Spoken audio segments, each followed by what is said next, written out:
Merci, Monsieur le Président.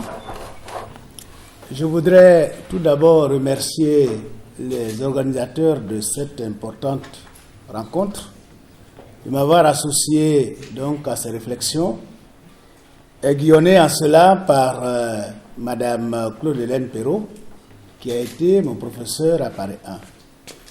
J'avoue, je n'ai pas connu personnellement Yves Persson. Je ne l'ai pas connu parce qu'au moment où j'arrivais pour mes études de 3e cycle en 82, il venait de nous quitter il y avait 2 semaines. Mais j'ai suivi ses traces depuis Abidjan et puis à Paris 1. Et c'est ainsi que je me suis associé au premier hommage qui lui avait été rendu par le CERA à travers le cahier spécial qui lui avait été dédié. Alors, ma communication de cet après-midi s'intitule « Les mandats sud de Côte d'Ivoire dans Samori, une révolution d'Oula », donc son ouvrage monumental.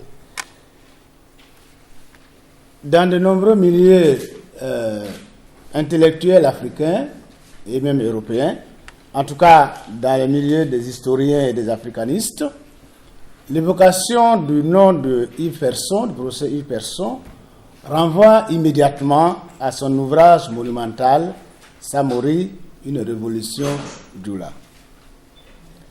Samori, une révolution d'Oula que certains ramènent à tort à une biographie de ces personnages. Et pourtant, il y a beaucoup de choses à dire. S'il est vrai que cet ouvrage gigantesque occupe une place de choix dans la vie de l'auteur et constitue un des éléments majeurs de ses recherches, elle ne fut que l'un de nombreux centres d'intérêt de Yves Persson, tant il a ouvert des chantiers et labouré des champs. Ainsi, l'un de ces champs fut son intérêt pour les minorités. Minorités d'Europe, minorités d'Afrique, minorités numériques, minorités sociologiques, minorités politiques, etc. C'est d'ailleurs la quête de ces minorités qui l'amène, tout en suivant la trajectoire de Samori, tantôt bâtisseur d'empire, tantôt résistant à la conquête coloniale, tantôt héros sanguinaire, que Yves Persson donc va au-delà de son sujet, au-delà de Samori, en s'intéressant aux groupes et ethnies qui ne se trouvent qu'occasionnellement et parfois pas du tout sur la trajectoire de cet héros. Ainsi, il passe en revue, parfois dans les moindres détails, presque tous ces groupes, notamment de la Côte d'Ivoire, qui est la patrie du Second Empire de Samori, qui n'a d'ailleurs pas eu le temps de reconstituer. Cette communication donc nous donne l'occasion de nous poser la question de savoir pourquoi l'auteur s'intéresse à ces peuples qui n'ont pas retenu l'attention de son héros, c'est-à-dire du sujet de son travail, et qui, de surcroît, sont des minorités ethniques. Qu'est-ce que l'étude donc de ces peuples dans lesquels il fait des incursions véritables apporte véritablement à son œuvre? Est-ce qu'il n'aurait pas pu s'en passer? Parce que ce n'était pas véritablement l'objet de son travail. Nous allons donc présenter la communication en 2 points. Le premier point consistera rapidement à montrer que les mandats sud de Côte d'Ivoire non seulement sont des minorités ethniques, mais qu'en réalité, elles étaient en marge de l'aventure samorienne qui intéresse personne. Et puis, deuxièmement, nous allons montrer que si ces peuples n'ont pas intéressé l'auteur, enfin le héros, c'est-à-dire le sujet de son travail, ces peuples intéressent l'auteur. C'est-à-dire qu'ils n'intéressent pas le sujet, mais ils intéressent l'auteur. Dans la première partie, il faut dire que d'une manière générale, Samori s'intéresse à la Côte d'Ivoire lorsque les militaires français réussissent à lui barrer les routes du Soudan, de Freetown et de Monrovia à partir de 1893. C'est alors qu'il va s'orienter vers la Côte d'Ivoire, qui se présente comme la seule voie possible, mais que paradoxalement ou de façon par coïncidence, que les autorités françaises venaient d'ériger en colonie autonome la même année, c'est-à-dire 1893. C'est aussi à cette occasion à l'occasion de cet exode, que Samori rencontre, n'est-ce pas, fortuitement, le groupe que nous appelons les Mandés Sud, ce qui leur vaut donc d'être présents à de multiples endroits dans l'ouvrage de Yves Persson. Qui sont-ils et quelles sont les circonstances dans lesquelles ils rencontrent Samori? Les Mandés Sud de Côte d'Ivoire forment 6 petits groupes, mais qui ont la particularité de ne pas occuper d'un seul tenant un territoire. Donc, ils sont éparpillés sur l'ensemble du territoire ivoirien. Et chaque groupe, ils sont 7, il y a 5 d'entre eux qui rencontrent donc Samori dans sa trajectoire. Et chacun d'entre eux le rencontre dans un contexte particulier. On ne va pas s'étendre là-dessus, on va tout juste rappeler que pour les uns, c'est lorsque sur leur route se présente comme le passage obligé pour Samori pour atteindre donc d'autres contrées, soit en essayant d'élaborer son second empire en allant vers l'Est ou en retournant vers son territoire d'origine, parce que bloqué par les militaires français. Et d'ailleurs, c'est dans l'un de ces pays qu'il va connaître son arrestation en 1898.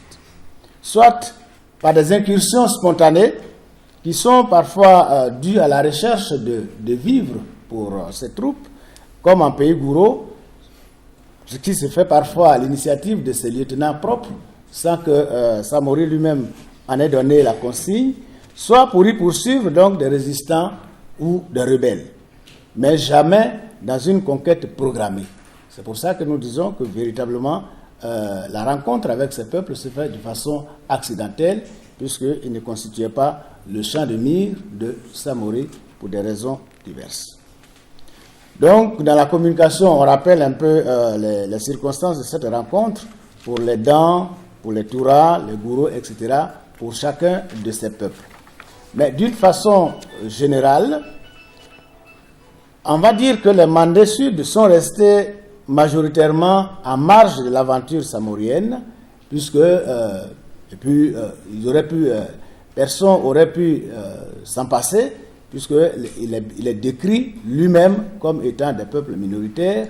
Par exemple, parlant des Ouans, il dit qu'ils sont tout juste 6 000 personnes, et ils auraient occupé jadis, donc il fait un peu leur histoire, et puis décrire leur organisation sociale, leur mode de vie, etc. etc.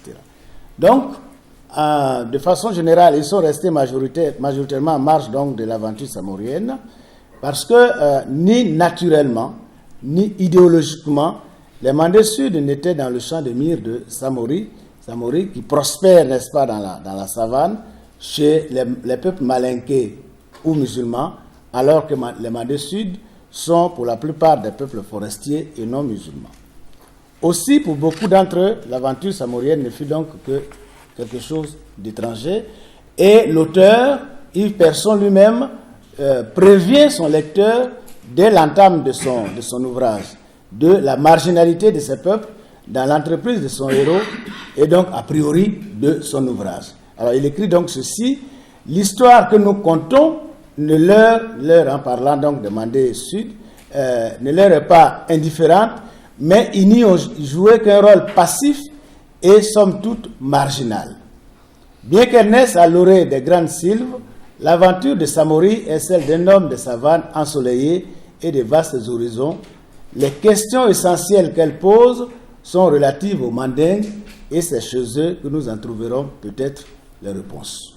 Donc, dès l'entame, il dit, les peuples, il y a un certain nombre de peuples que nous allons évoquer pour des raisons certainement personnelles, mais ce n'est pas pour chercher les réponses aux questions que nous posons sur l'aventure samorienne, puisqu'elle est plus loin. Alors, mais malgré cela, malgré donc cette conscience,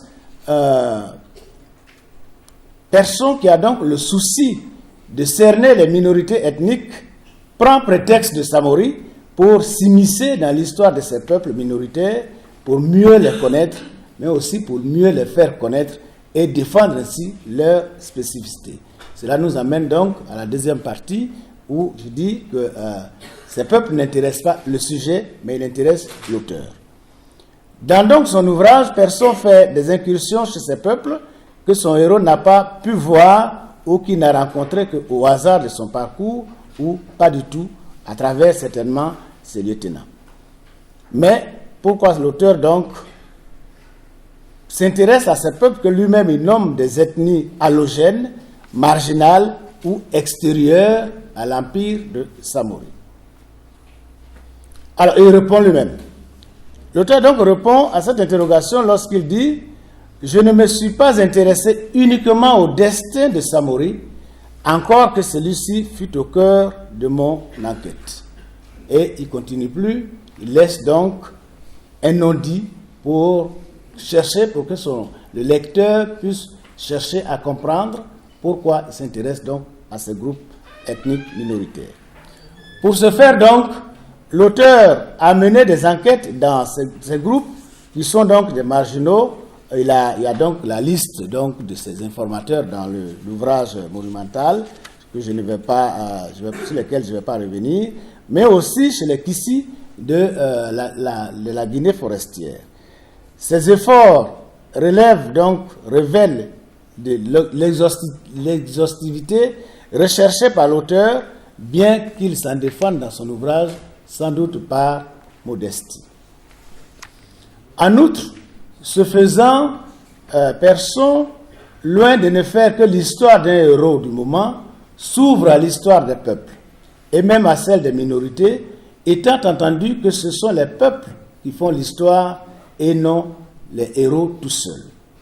Toutefois, en parcourant l'ouvrage, on découvre donc tout de même la marginalité de ces Mandés Sud, non pas au regard des informations que l'auteur donne, puisque, comme je l'ai dit, il fait des incursions véritables pour faire des monographies ethniques sur ces peuples, mais au regard de l'emplacement des informations sur ces peuples dans l'ouvrage.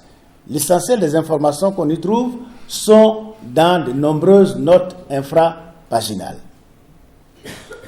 Alors, en conclusion, rapidement, on va dire qu'en s'attardant sur les Mandés Sud et sur d'autres peuples minoritaires tels que le Kissi de la Guinée forestière, dans cet ouvrage, Persson se pose en avocat et en défenseur de l'identité des peuples minoritaires contre toute forme d'impérialisme culturel et linguistique des grands peuples.